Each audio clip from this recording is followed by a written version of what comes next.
안녕하세요. 매일 새로운 사연을 전하는 읽어주는 사연 라디오입니다. 구독과 좋아요, 많은 공유 부탁드립니다. 오늘의 사연 시작하겠습니다. 안녕하세요. 영 끊고 살다가 갑자기 나타난 시부모님과 그런 시부모님의 사랑에 목마른 남편의 장단을 맞춰줄 수 없어 이혼한 30대 여성입니다. 남편하고는 오랫동안 아는 사이로 지냈습니다. 그러다 제 나이 29, 남편 나이 28에 무슨 바람이 불었던 건지 갑자기 남편이 저한테 들이대기 시작했어요. 그전까지는 연락이나 가끔 주고받았지 차 한 잔 따로 마셔본 적도 없었으면서 말이죠. 아무튼 남들 다 하는 연애 나도 한번 해보자는 비교적 가벼운 마음으로 만나기 시작했네요. 그런데 사귄 지 2년쯤 되었을 때 아이가 생겼습니다. 지금이야 눈에 넣어도 아프지 않을 딸아이이고 아이의 존재에 감사한 마음뿐이지만 그 당시에는 얼마나 당혹스럽던지. 남편은 처음부터 저랑 결혼할 생각이었다며 좋아했지만 저는 혼란스러운 마음이 컸어요. 게다가 기뻐하는 남편의 반응과 달리 시댁에서 보인 반응은 차갑기 그지 없었습니다. 여자가 몸가짐을 어떻게 하고 다녔으면 그렇게 애가 쉽게 생기냐는 충격적인 발언도 서슴지 않으셨죠. 그리고 제가 남편보다 1살 연상이라는 사실도 마음에 안 든다 하셨어요. 여자 나이가 많아서 멀쩡한 애나 나오겠냐 하시면서요. 그래서 결국 임신 사실을 알고 2달쯤 됐을 때 남편에게 제가 아이는 지우겠다고 헤어지자고 했습니다. 그런데 남편이 제발 자기만 믿고 따라와 줄 수는 없겠냐며 제 앞에서 무릎을 꿇고 엉엉 울더라고요. 뿐만 아니라 저 몰래 친정부모님을 만나서도 자기가 지금부터 저와 뱃속의 아이를 위해서는 뭐든지 할 테니 제발 장인장모님이라도 저희 편이 되어주시면 안 되겠냐고 통사정을 하더래요. 그래서 결국 시부모님의 반대에도 불구하고 저희는 부부의 연을 맺었습니다. 참고로 어머님은 식장의 끝끝내 모습을 보이지도 않으셨고요. 그래서 이후로 한동안 시댁과는 연을 끊고 지냈습니다. 저희가 신혼여행에서 돌아와 시댁에 인사를 드리러 갔을 때도 문전박대를 하셨고 아이 출산이 임박하여 연락을 드렸을 때도 관심 없다 하셨으니까요. 그리고 매번 그런 상황을 맞닥뜨리니 어느 순간부턴 더 이상 뭘 어떻게 얼마나 노력을 해야 할지 모르겠대요. 그래서 솔직히 언젠가부턴 에라 모르겠다 될 대로 되겠지 하는 심정으로 내버려뒀습니다. 남편도 처음에는 매번 돌아오는 시부모님의 냉랭한 반응에 힘들어하는 눈치였지만 언젠가부턴 저와 마찬가지로 마음을 접은 듯 했고요. 그리고 까놓고 말해서 시부모님의 부재에도 불구하고 저희 일상에는 아무런 지장이 없었던 게 사실이에요. 게다가 친정부모님께서 아이에게 워낙 큰 사랑과 지원을 해주셔서 아이가 조부모의 사랑을 모르고 자란 것도 아니었고요. 그런데 그런 시부모님한테 연락이 온 건 저희 아이가 4살이 되던 해였습니다. 모르는 번호로 전화가 걸려와 무심코 받았는데 어머님이셨어요. 목소리 들은 지가 워낙에 오래돼 처음엔 누군지 감도 안 오대요. 그런데 어머님이 스스로 누구누구 엄마라고 소리를 빽 지르시고 나서야 아 어머님이시구나 싶었죠. 사실 살면서 어머님 아버님 생각을 많이 자주 한 것은 아니었지만 우연이라도 마주치게 되면 어떻게 첫마디를 건네야 할까 하고 이런저런 상상을 가끔 하곤 했었는데 갑자기 어머님과 이야기를 나누게 되니 그간의 생각들은 온데간데 없이 사라지고 순간 정신이 멍해지는 듯 했습니다. 하지만 이내 잘 지내셨냐 어쩐 일로 연락을 다 주셨냐 물었네요. 어머님의 목소리는 긴장은커녕 예전과 다름없이 날카롭고 냉랭했습니다.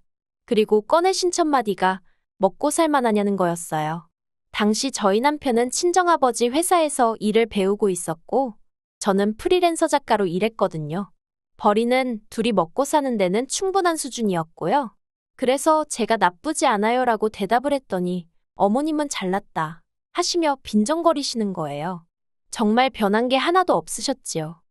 그리고 며칠 뒤 어머님한테 또다시 연락이 왔습니다. 그리고 그 내용은 간단명료했어요.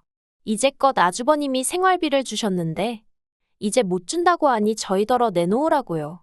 지난 몇 년 동안 형 혼자 자식 노릇하느라 고생했으니 이젠 네가 좀 해야 하지 않겠냐는 거였죠. 남편은 마음이 복잡해 보였습니다. 몇 년 만에 연락을 해온 시부모님이 고작 돈 때문에 연락을 했다는 사실에 충격을 받은 것 같기도 했고 한편으론 그런 시부모님이 안쓰러운 모양이었어요. 하지만 제가 무슨 말을 어떻게 해줘야 할지 도통 감이 오질 않았습니다. 아무 일도 없었던 듯이 어머님과 웃으며 잘 지낼 자신도 없었고 심란해하는 남편을 달래줄 만큼 제가 통이 큰 사람도 아니었거든요. 그래서 어느 쪽으로든 남편이 생각이 정리되면 말을 하겠지 하고는 기다렸어요. 그랬더니 한 일주일 만에 한다는 말이 자기도 남들처럼 지내고 싶답니다. 제가 친정 식구들과 잘 지내는 것처럼 자기도 그렇게 지내고 싶다고요. 그리고 저는 그 말이 마치 부모님 생활비를 보태드리고 싶다로 들렸던 게 사실이에요. 그래서 그러라 했습니다. 당신이 해드리고 싶은 대로 해드리라고요. 솔직히 저를 반대하시던 어머님의 표정, 말투 그리고 그날의 공기까지 잊은 줄 알았는데, 잊고 살고 있다고 생각했는데 어머님하고 통화를 하는 순간 모든 게 되살아났거든요. 그러면서 마음이 무척이나 괴로웠죠. 하지만 그런 건 저 혼자 감당하기로 하고 남편 마음이라도 편하게 해주자. 결국 그렇게 제 나름대로 남편에게 양보하고 배려를 했던 겁니다. 그래서 시댁하고 왕래를 하고 살게 된 거죠. 하지만 없는 거나 마찬가지였던 시댁이라 그런 건지 날이 갈수록 힘에 부친다는 게 어떤 건지 실감이 나더라고요. 특히나 어머님 아버님은 물론이고 아주버님까지 이런저런 부탁을 해올 때면 정말 내가 이런 것까지 들어줘야 하나 싶을 정도로요. 한편 저희 부부는 처음 결혼할 때는 아파트에 살았지만 얼마 지나지 않아 주택으로 이사를 했습니다.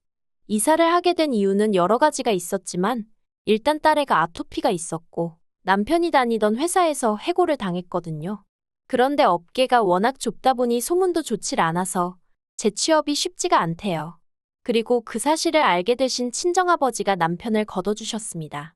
그리고 친정아버지가 운영하시던 공장은 서울에 있지 않았거든요. 그래서 친정아버지 공장에서 멀지 않으면서 아이가 자라기에 불편하지 않을 정도의 동네를 골라 작은 집을 지었습니다.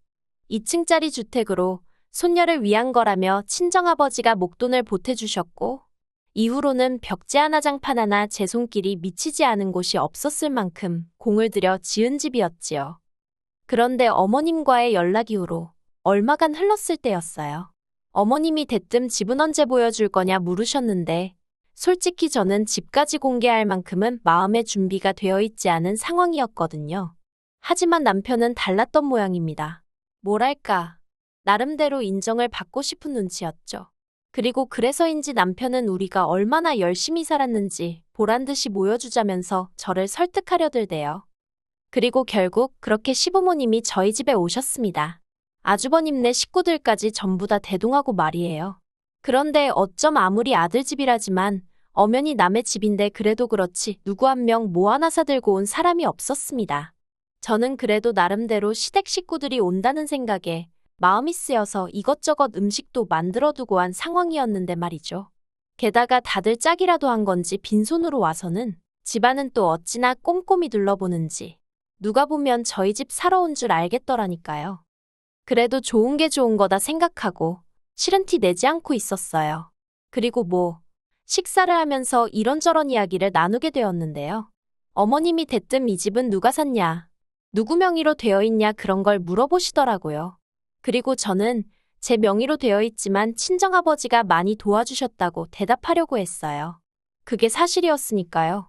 그런데 남편이 자기 명의고 자기가 번 돈으로 샀다고 그러는 겁니다. 깜짝 놀랐어요. 생전 거짓말이라곤 못하는 사람인 줄 알았는데 아무렇지도 않게 그런 소리를 해서요. 하지만 이내 그래 어머님 아버님 앞이라 잘 보이고 싶어서 그러나 보다 하곤 별말은 안 했습니다. 그리고 이후로 어머님이 남편한테 직장 다니는 건 어떻냐 이런저런 이야기를 물어보시면서 하시는 말씀이 아무리 사위라도 사위는 백년 손님이니 친정부모님이 막대하지 못하게 하라나요. 그래서 이때는 제가 아무리 사위라도 직장에서는 부하 직원이니 제가 친정부모님께 뭐라 말씀드릴 게 못 된다고 한마디 했고요. 그리고 얼마 후 시부모님이랑 아주버님네가 이제 그만 가봐야겠다며 일어나는데 남편이 부랴부랴 방에서 지갑을 가지고 나오더니 시부모님 손에 흰 봉투 하나 그리고 시조카 손에 또 봉투 하나를 들려주대요. 저랑은 전혀 상의된 일이 아니라서 당황스러웠는데 더 당황스러웠던 건 그 자리에서 봉투를 열어보는 어머님의 모습이었습니다. 게다가 옆에 계시던 아버님은 줄 거면 따로 줘야지 왜 같이 주냐며 투덜거리시더라고요. 아무튼 그렇게 사람들이 돌아가고 남편한테 제가 좀 전에 있었던 일을 따졌어요. 집 명의는 왜 거짓말을 하고 돈을 드릴 생각이었으면 적어도 나랑 상의는 했어야 하는 거 아니냐 했죠. 그랬더니 남편이 하는 말이 몇 년 만에 연락된 가족들인데 아들이 자기 명의로 된 집 하나 없다고 하면 얼마나 한심하게 보겠냐입니다. 그리고 용돈은 몇 년 동안 자식 노릇도 못했는데 한 번 드릴 수도 있는 거지 뭘 그런 걸 따지냐고요. 어이가 없었죠. 그래서 오늘 온 사람들 중 휴지알롤 사온 사람도 없고 우리 딸한테 말 한마디 이쁘다 귀엽다 해준 사람도 없었다. 그런데 왜 우리만 이렇게 납작 엎드려야 하냐고 화를 냈어요. 그리고 제가 남편더러 그렇게 우리 친정 부모님한테 도움을 많이 받으면서도 당신이 언제 먼저 선뜻 용돈 한 번 드려봤냐 따졌습니다. 그래놓고는 시부모님한테는 그동안 뭐 자식 노릇을 못해? 당신이 우리 부모님한테는 자식 노릇한 적 있어? 하니까 자기도 좀 그랬는지 더는 말은 안 하더라고요. 그리고 그때 솔직히 왕래고나 바리고 못한다고 할 걸 안 한다고 할 걸. 그런 생각이 들어서 후회를 많이 했어요. 제가 바랬던 건 남편이 가족 문제에 있어서 마음이 편해졌으면 하는 것뿐이었는데 이건 뭐 시작부터 하는 짓이 등신마냥 끌려다니게 생겼구나 싶었거든요. 그래서 남편더러 시댁하고 왕래를 하뭐라든 당신이 알아서 하라고 했습니다. 나는 사람들이 말하는 며느리돌이 딱 거기까지만 하겠다 했죠. 그래서 이후로 1년은 시부모님 생신이나 명절처럼 나름대로 제 얼굴을 비춰야 하는 때가 아니면 남편만 보내고 그랬어요. 그리고 이것도 나름대로 서운했던 게 그런 와중에도 절대로 남편한테 애라도 데려오란 말씀을 안 하셨다는 겁니다. 며느리는 미워도 손녀는 예뻐해 주셔야 하는 거 아닌가요? 그래도 당신들 핏줄인데 말이에요. 그런데 정말 시쳇말로 얄짤없으시대요. 그러니 더더욱 시부모님에 대한 마음이 안 좋아졌던 게 사실입니다. 그런데 이런 와중에 정말 저희 시부모님이 생각이 없으신 건지 속이 없으신 건지 기도 한 차는 말씀을 하시더라고요. 얼마 안 있으면 당신들 사시는 집 전세 계약이 끝나는데 그러면 저희랑 같이 살아야겠다고 남편한테 그러시더랍니다. 그리고 남편은 이 이야기를 전하면서 2층에 방 하나 남으니까 거기로 오시라고 하면 어떨까 하는데 이건 뭐 어이가 없는 정도가 아니라 당장에라도 입에서 쌍욕이 튀어나올 것 같더라니까요. 그래서 제가 오시긴 어디로 쉬냐고 안 된다고 했어요. 내가 딱 기본만 하겠다고 하지 않았냐고, 그런데 무슨 앞가냐고 그렇게 못한다 했죠. 그랬더니 남편이 그러면 어떡하냐는 거예요. 시부모님은 이 집이 자기 명의로 된 자기 집인 줄 아시니까 그렇게 말씀하신 건데 거기다 대고 뭐라고 하냐면서요.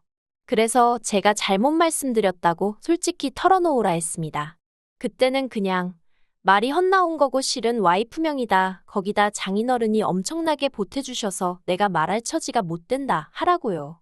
그랬더니 남편이 저더러 정말 너무하다면서 이번에는 자기도 시부모님한테 인정 좀 받고 싶은데 그걸 안 도와주려는 거냐며 황당하고 어이가 없어서 말 한마디도 더는 섞고 싶지 않더군요.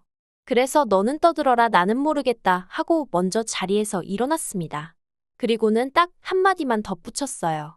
어머님 아버님이 여기 이사 들어오시는 날이 당신이랑 나랑 이혼도장 찍는 날인 줄 알라고요. 그런데 남편은 제 말을 귓등으로 들은 건지 올 4월이었습니다. 그 무렵에는 어쩔 수 없이 일 때문에 서울에 나갔다 와야 하는 상황이 몇 번 있었거든요. 그리고 그날도 일 때문에 이른 아침부터 점심 무렵까지 서울에서 약속이 빼곡히 차 있었어요. 그래서 딸애는 전날 친정어머니께 맡기고 새벽 5시 반에 집을 나섰죠. 그런데 점심 약속이 캔슬이 되면서 생각보다 일찍 일정이 마무리되었습니다. 일에 시달려서인지 오로지 빨리 집에 가고 싶은 마음뿐이라 평소라면 바깥 구경도 할 겸 버스를 탈 건데 택시를 탔어요. 그리고 거의 집에 다 도착했을 때쯤 저는 생각지도 못한 광경을 보게 되었습니다.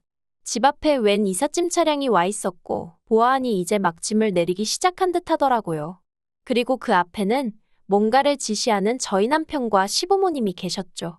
순간 남편과 눈이 마주쳤는데 남편이 화들짝 놀라는 게 저는 신발이 벗겨지는 줄도 모르고 뛰어가 들고 있던 핸드백으로 남편을 후려쳐버렸습니다. 그리고는 지금 이게 무슨 상황이냐고 냅다 소리를 질렀네요.